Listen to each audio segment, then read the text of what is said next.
Michael, you talked about something that is important, and Bill, I'd like to get your take on this, but changing assumptions can often lead to, retrading. So Bill, can you just explain what retrading is and tell us how you deal with it? Sure, that's a great question, and that's something that comes up all the time and might be the number one reason to hire a good, reputable investment banking firm. Retrading is simply somebody trying to lower the price, change the terms, retrade the deal. So you made one trade, and now for whatever reason, the other side wants to change those terms. And if it's the buyer, as my colleagues here have said, the buyers have never come back and said, we'd like to pay more. It's always pay less. My experience has been it's quite often an inventory issue or a perceived inventory issue, and also a dispute on add backs. What is legitimate? We had one a few years ago where here in Chicago, the minimum wage increased, and the minimum wage increased one year, and the buyer wanted to make an adjustment for the previous year with that new minimum wage and use that as a cudgel. They had a number of things that were rather iffy to lower the earnings of the business and, of course, lower what they paid. And so that was quite a bit of a contentious discussion about that and some other things that I thought just didn't make sense. And I think our client would have folded, or probably he was he would tell you, very hothead. He would have blown up the deal, but we were able to get through that, dealing with that retrade because we're at arm's length. We're not as emotionally wrapped up in the business. And so we're able to, if you have a good investment banker who knows how to play poker, who's a good negotiator, work through those issues and come up with a decent settlement. How do you deal with retrading, Michael? Well, I actually, and this may sound odd, I actually think that sometimes, at least half the time, it's the investment banker's fault. They've allowed the client to overstate the truth and be so optimistic without telling them what the downside is. They allow them to go out with projections that you're not going to make. And so all of a sudden the buyer is putting an offer on where he thinks it's an apple and it's not. It's just it. And so I think it's very, very important that we manage expectations and make sure that there's nothing in due diligence that they're going to find that they don't already know. And that's an important thing. And sometimes sellers just don't want to talk about their negatives until the very end, thinking it's going to go away or thinking that there's so much more of a momentum.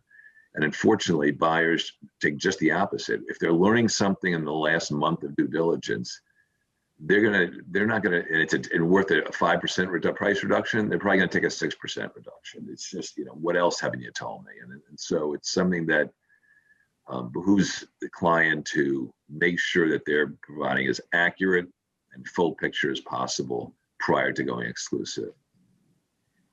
Simon, you had a point that you wanted to add, so maybe you can talk about your firm and how you deal with retrading. Is it called retrading in the UK or? Repricing, yeah, it's a similar thing. I think there's very good points made there. I think managing expectations is key, but also around assumptions. I think it's also, it does set a negative mindset in the sense that as people go through and they find, a $20,000 adjustment, they're looking back at their assumptions and saying, well, I've said I'm paying 10 times this, so 20,000 adjustment, I need to get 200,000 off the price. And it almost becomes self-fulfilling. So you need to make sure you've done your preparation right at the outset and you're really understand your numbers, and you get the management team then focused on continuing to trade well so you don't have these discussions. We've had the opposite as well before. It doesn't happen very often, but where the assumptions are clearly set out and you overtrade and you're suddenly $500,000 above where you said you were going to be for the year. We've used that and increased the price off the back of their initial assumption. So if they've told us 10 times, then guys, you're going to need to pay us another $5 million on that. And we've been able to make that happen in exclusivity. Now you've got to be happy with the strength of your business and know that it's flying to be able to do that. But it makes up for all the times when people start to nickel and dime about small adjustments here and there and wanting a multiple effect on it. It's nice to be able to get one going the other way now and again. Maybe quickly, Bill, an add-on question to this. Does it ever make sense if someone retrades just to, kind of push that party to the side and go to another party that might have had interest or might have expressed or placed an offer? Yes, if you've had strong enough response, it is a little tricky to go back to the jilted bride that you've brought to the altar and said, we're going with somebody else. I have had that where we've had an inventory issue that we disclosed to the buyer. The buyer put in a big price and, of course, was trying to winnow us down through through this retrade, and they were constantly knocking the price down. They did make a strategic error, and they revealed how much money they spent on due diligence, which was an untoward amount. It was well over $1 million US, close to $1.5 million, far, far over. They had 2 accounting firms, 2 legal firms. It was just mismanaged by the buyer. And I used that as a cudgel when we were negotiating.